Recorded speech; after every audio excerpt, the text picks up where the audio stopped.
Oh, hey guys. I'm sorry. I was just taking a second there reminiscing on all the good times we used to have with these two guys on the court.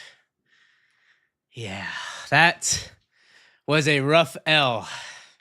A rough L at home against I don't even want to know. I'm not positive on it, but I believe the Jazz are the worst team in the league. I think they have the worst record. That was not a fun game. happy as happy as it can be Sunday, and happy new year to you guys. I have not seen you this year yet, so happy new year. Hope everybody's doing great. I hope you had a great holiday season.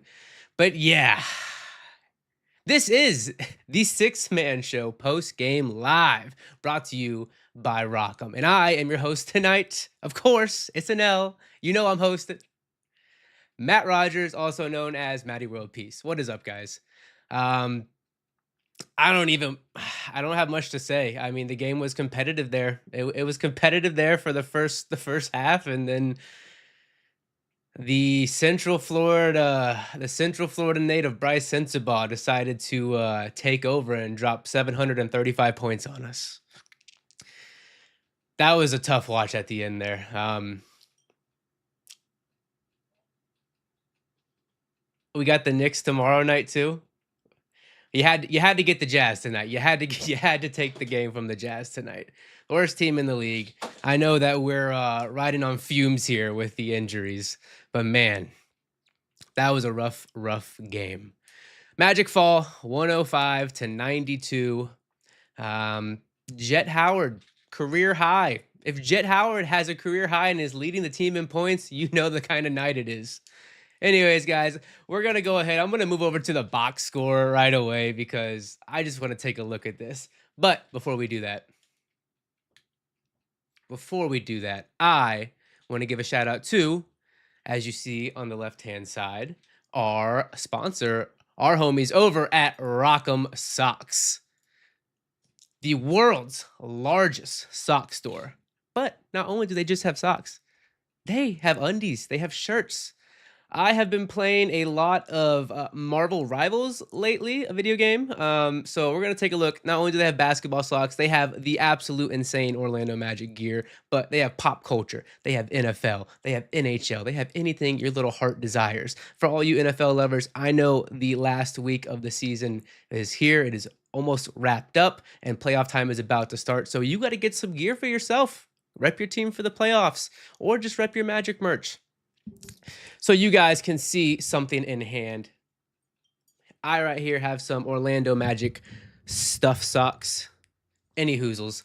Let's go look at the Marvel gear real quick. We'll go shop all and see what they have. Tacky sweater. We're still rocking with the holiday vibes here. Got the undies. Got the Captain America. Got the Iron Man socks. Look at this, guys. You can't go wrong with this. So if you guys are interested in copping some fresh drip from Rockham, use code MAGIC20, get 20% off. Thank you, Rockham, Central Florida company. Since Central Florida seems to, Central Florida players like to come in and just drop dimes, and when they're back home, show some love to some more Central Florida guys. Let's go ahead and move over to the box score and kind of discuss the nastiness. Now, I need to bring these out. These need to come out because this is an ugly box score that I don't really want to look at. Okay.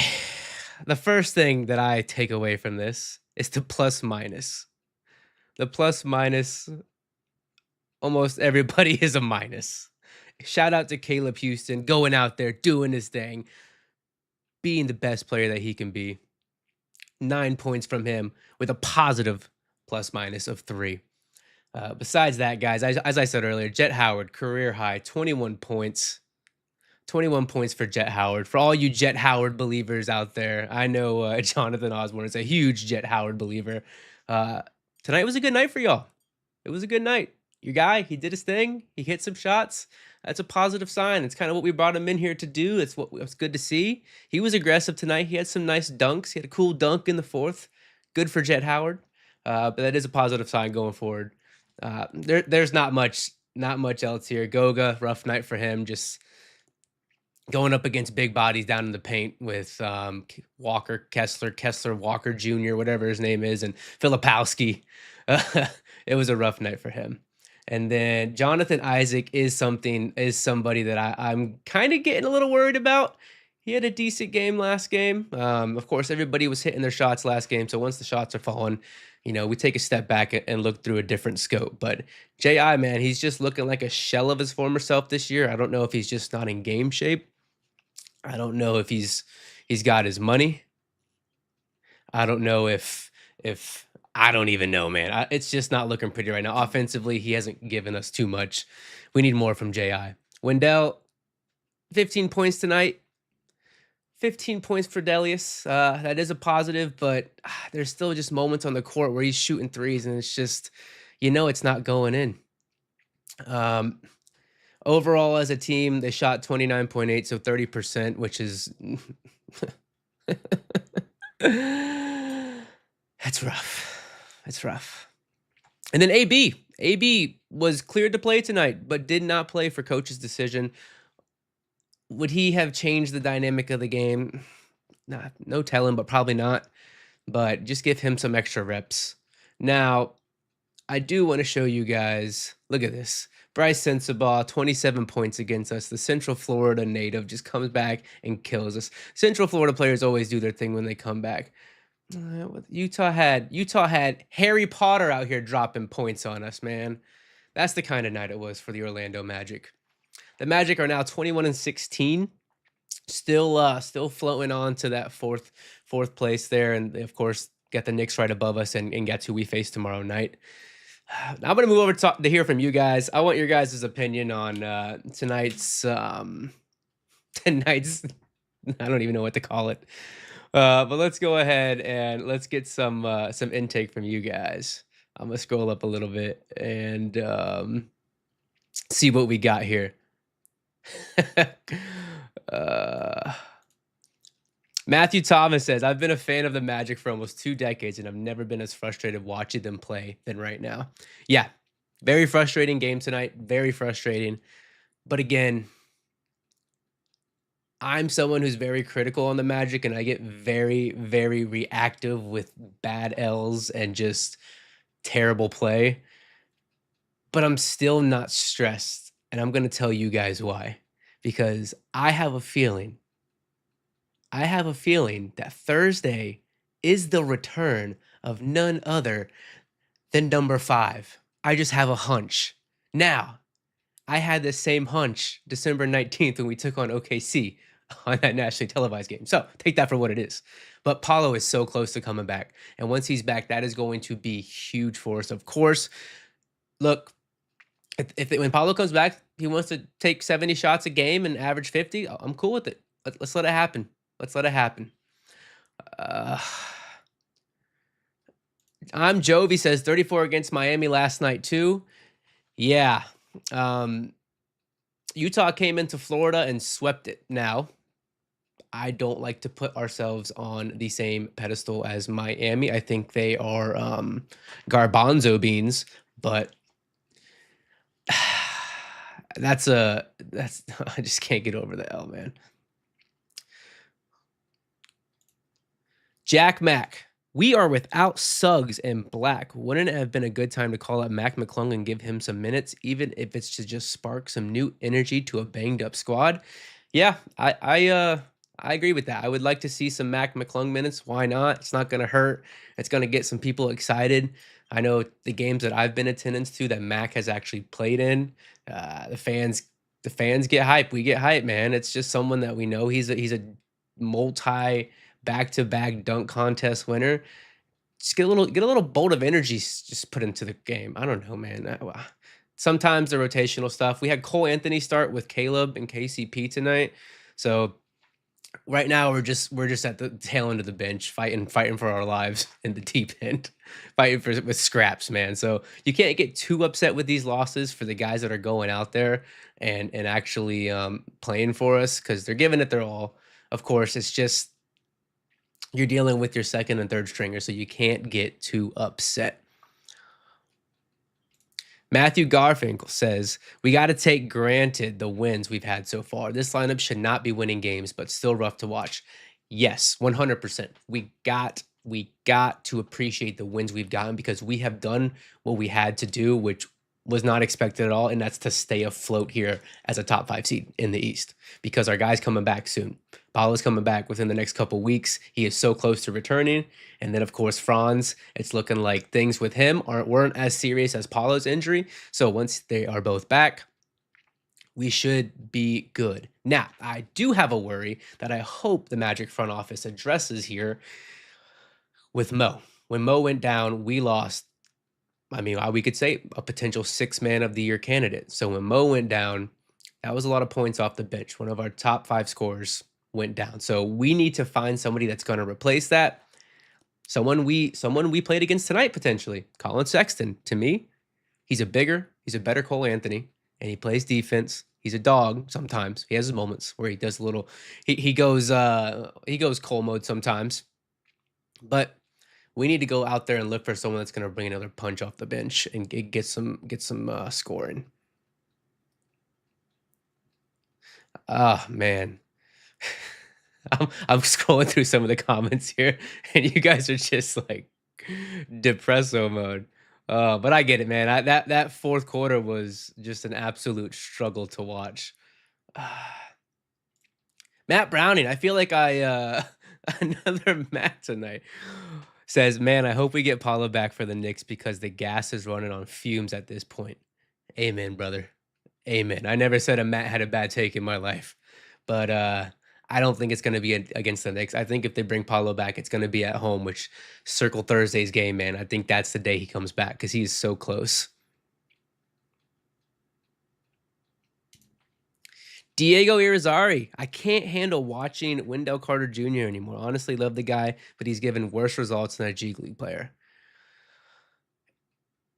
One of the guys mentioned this in the 6-man show chat. I think it was last game, or it could have been the game previously. Anyway, it doesn't matter what game, but they said, "Is it me or has Wendell lost his powers since he stopped wearing the goggles?" And I can't reiterate that enough. I feel like ever since he got rid of the goggles, he hasn't been the same player. He played down tonight. He was good tonight, and I take good with a grain of salt. But he played down with the second unit, which is not what you want to see from a guy who started for us for the last 3 seasons. So yeah, I'm a little bit worried about Wendell. Now he can't be traded for everybody who's throwing him in trade package. He can't be traded until the offseason. But I want to see more from him, man. Goga's solidified the starting role, and he still has moments where the mismatches are too bad for him. So I don't know. We need to see more from Wendell. Jovi says, "How do we shoot 17 more shots and still lose by 13? This team's offense is a joke. And yet again, shooting in the 20% range from 3, chucking away. Embarrassment to say the least." You guys are all sharing the same sentiment tonight. It's an embarrassment. But I just ask you, please, like, we got Corey Joe getting 15 minutes a night, right? We got Cole Anthony and Caleb Houston starting the game. You got to take that with a grain of salt.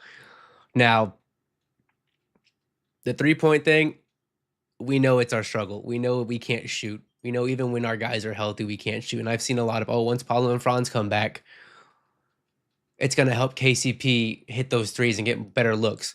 We see what happens when KCP has the looks. He can't hit shots consistently. So we need to address the 3-point shooting. That is something that I hopefully do address. Excuse me, guys. I've been battling a sickness this holiday season. Losing my voice from all that cheering I was doing this game. By law says, "Did J.I. and Wendell Carter Jr. both forget how to shoot the 3 this season?" Yeah, it looks that way. Now, sometimes you see seasons from players when they just can't hit the shot. The shot's not falling for them. They're out of rhythm. It's not falling. An injury happens, and they take a step back, and they just can't get back in rhythm. You see that sometimes. But J.I.'s out there looking like a shell of himself, and it's worrisome because he did just sign the contract. He did just get the extension. Him and Wendell both got that extension. And you want to see more from guys that you just extend. You don't want to see them have a contract year, pay them, and then they take a step off or take their foot off the gas. That's something that you don't really want to see. Let's go over and excuse me, guys. I apologize. Let's go over real quick and look at the standings for how we're looking in the East at the moment. And then again, yeah. Let's Cleveland crushing it still. Now, one thing that I do want to address. Oh, advertisement. Forgot to put my ad block on. Whoops. Sorry, guys. One thing I do want to say is Mose, rightfully so, has deserved a lot of Coach of the Year praise, and he's right up there. I think him and Kenny Atkinson for Cleveland are the top two candidates. I think Kenny Atkinson has done a great job, but he also inherited a great team. Mose has literally won these games with guys that should not be gracing their presence on a basketball court in the NBA for more than 2 minutes. So we'll see how that race kind of goes throughout the rest of the season. Of course, once the main guys are back, I think Mose could have a good chance of just running away with it because I do think the Magic have a good chance to close out the season on a strong run. They did say during the broadcast today, JT said that the Magic have the second easiest remaining schedule the rest of the season. Now, we have New York up next. We have the Wolves on Thursday, and we have Milwaukee right after that. So those are some tough games coming up. But for the rest of the year, the Magic have the second easiest schedule. So we got to take care of business when we get our guys healthy. As long as we end a top 4, 5, 6 seed, I think we're good. Try to steal that home court advantage. Try to get away with it, and yeah, just get everybody healthy back for playoffs. Home court and playoffs is all that we can ask for. So you guys see the Magic are in the 4th seed right now. So if we can stay here, I can't do math, guys. I'm sorry. My brain's not in the mood to do the math on how much Milwaukee's up on us. What is that? 3 games? 4 games? But we got some big games against Milwaukee coming up. We faced them twice in the next 2 weeks. So we got to take care of business, and hopefully our Paulo's back for that. And then Atlanta and Miami, I expect Miami to kind of start falling here now that Jimmy stuff's happening. And then I like Atlanta, man. Atlanta will be a fun series to go against them. They're a nicer team. So I think anywhere between 4, 5, 6. If we can get 5, if we can get 4 and 5, against Atlanta, I like that. Or if we can get 4 or 5 against Indiana, I like that. We just got to keep winning those games, man. We just got to keep winning those games. So that's the current standings. Again, your Magic are now 21 and 16. We are still above 50% win percentage. I'm losing my voice here, guys. It was a rough game. I'm not sure if you guys want to hang out any longer. But look, I appreciate you guys for continuing to show love and support. And look, I get it. You don't want it's there's not much to say about this game. We'll just we'll delete this one and move on. But I appreciate all of you. And yep, you guys take care. Have a good night, and we'll